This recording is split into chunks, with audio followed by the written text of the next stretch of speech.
Good morning, everyone. I'm Mei Xi Liu, a PhD student of Marine Technology at Newcastle University. And I'm so happy to be here. And this is my first time at RENA conference. And I'll be so happy to share my research in the last few months with you about the evaluation of LNG cryogenic energy utilization in seawater desalination on LNG fuel ships. I will introduce in these 6 parts the background, purpose, methods, results, conclusions, and future research. So based on my title, you will know that my research is based on the LNG cryogenic energy, LNG fuel ships, and the seawater desalination. So I will introduce the background of these parts first. I believe the audience here must be very familiar with this thing, the LNG. I call it my best friend. But I will still explain this first. So after extracted from the underground and transported through the pipeline and purified and liquefied in the plant, the natural gas will be converted to the liquefied natural gas, the LNG. Then this LNG will be transported to the LNG terminals around the world by the LNG carriers.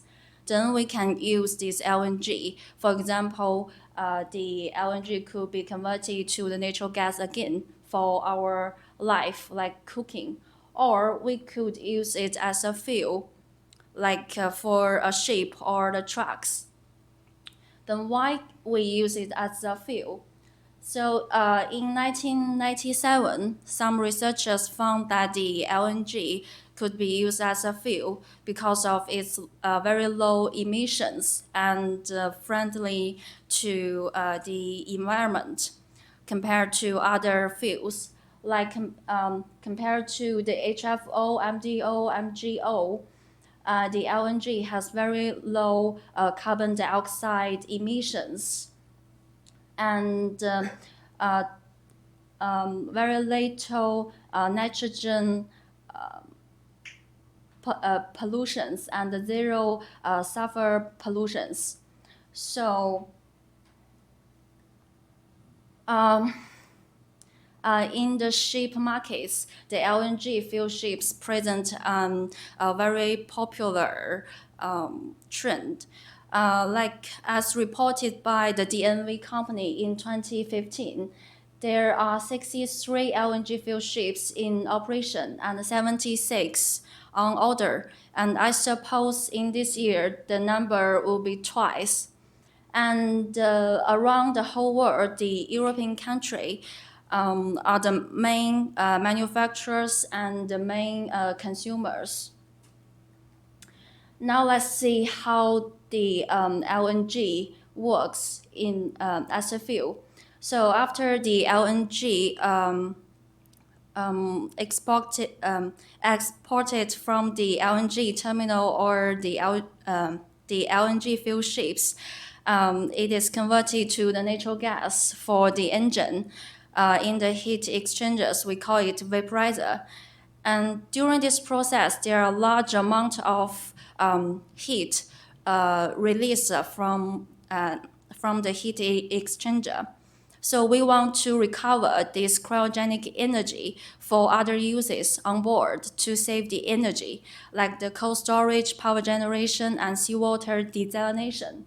And as we know on board, the water scarcity is kind of a big problem, especially for the long distance ships. So I think maybe it is a good idea to use this LNG cryogenic energy to assist the seawater desalination. Now let's move to the seawater desalination technologies. Now we have 3 kinds of technologies, the thermal distillation, membrane, and others. For the thermal distillation, we have multi-stage flash distillation, multi-effect distillation, and so on. All of these techniques are based on flash evaporation process. And for the membrane method, the reverse osmosis is the widely used method around the whole world. And also we have atmospheric water generator, humidification, dehumidification, and so on for some small-scale water generators. But for onboard applications, few techniques could be used. Because we have to consider the feed water resource and quality, and the fresh water quantity and quality, and also the facility restrictions on board and the maintenance. So only the single-stage conventional distillation method could be used on board. And also, I suppose, because on the ship, the sea environment, there will be like higher water content in the air around us. So the atmospheric water generator could be also an option to get fresh water on board. The single-stage conventional distillation is the simplest method to get fresh water on board. The feed seawater flash into the flash chamber into the flash vapor under a vacuum condition. Then this water vapor will be condensed by the coolant in the condenser. Generally, we have such coolant options like the normal refrigerant cooling water and deep sea water. All of these have very low temperature, so I thought maybe the same low temperature LNG could be an option to promote the condensation process. And then the atmospheric water generator is also like a potential method to get fresh water. We have two methods. The first is to use chemical things we call the desiccants to absorb the water vapor from the moist air, or we could prepare a very cold surface which is lower than the dew point of the moist air to condense the water vapor from it. So similarly, these two techniques have the same condensation process. So I propose that maybe the LNG, cryogenic energy, could combine with these two techniques to generate the fresh water on the LNG fuel ships. Then the two models are set up based on these ideas to evaluate the performance.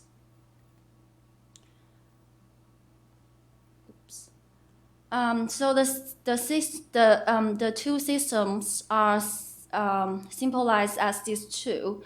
The first, for the atmospheric water generator LNG system, the moist air is pumped in to the heat exchanger by the fan or the pump and condensed by the LNG. And similarly, in the single-stage conventional distillation LNG system, the water vapor from the flash chamber is condensed by the LNG also.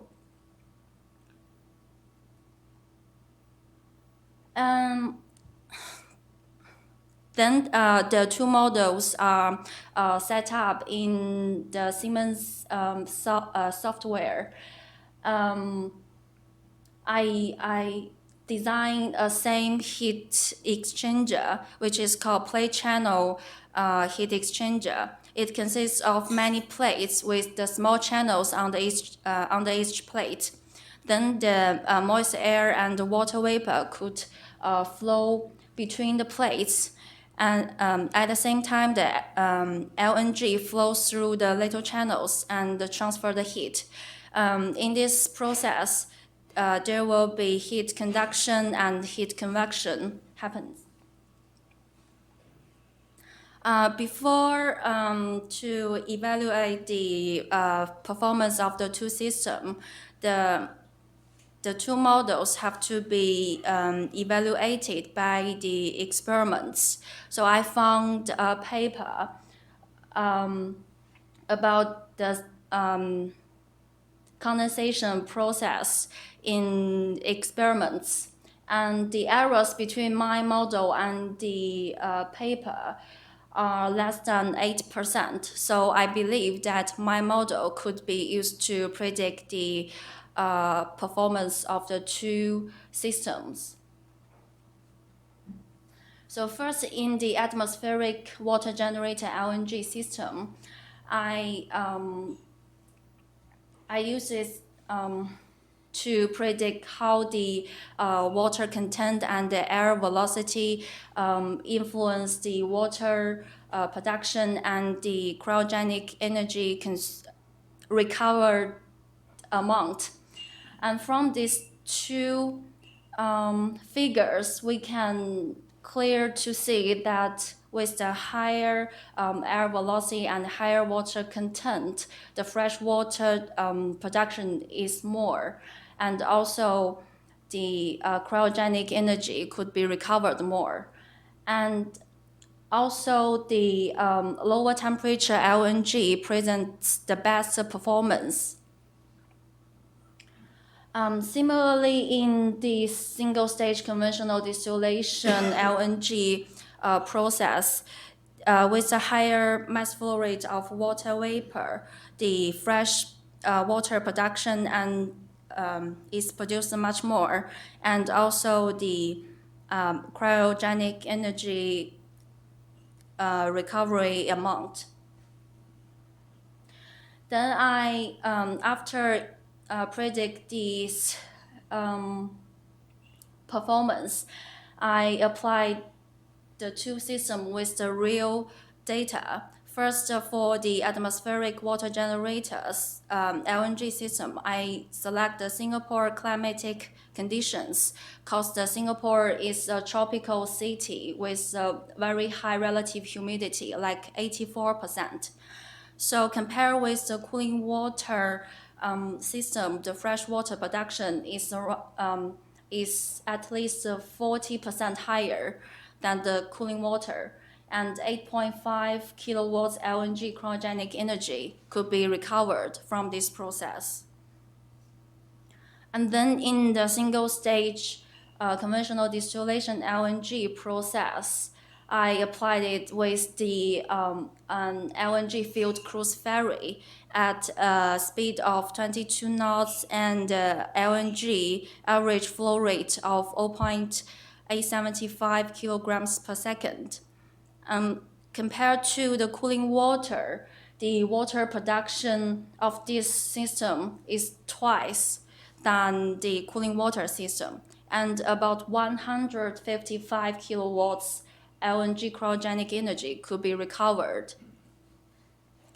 So from my research results now, I can say that LNG has a huge potential as a coolant to for the seawater desalination on LNG fuel ships, especially for the single-stage conventional distillation method.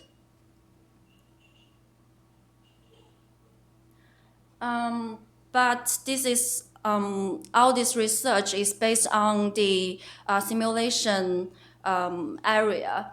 But what will happen in the real world, we don't know. So the next step, I will set up the experiments to do this process to see, because the LNG has a very low temperature, so there might be the freeze problems.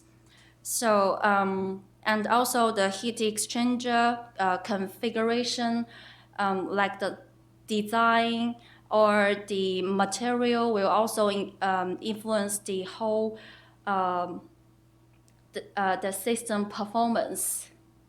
Yeah, and that's all. Thank you for listening.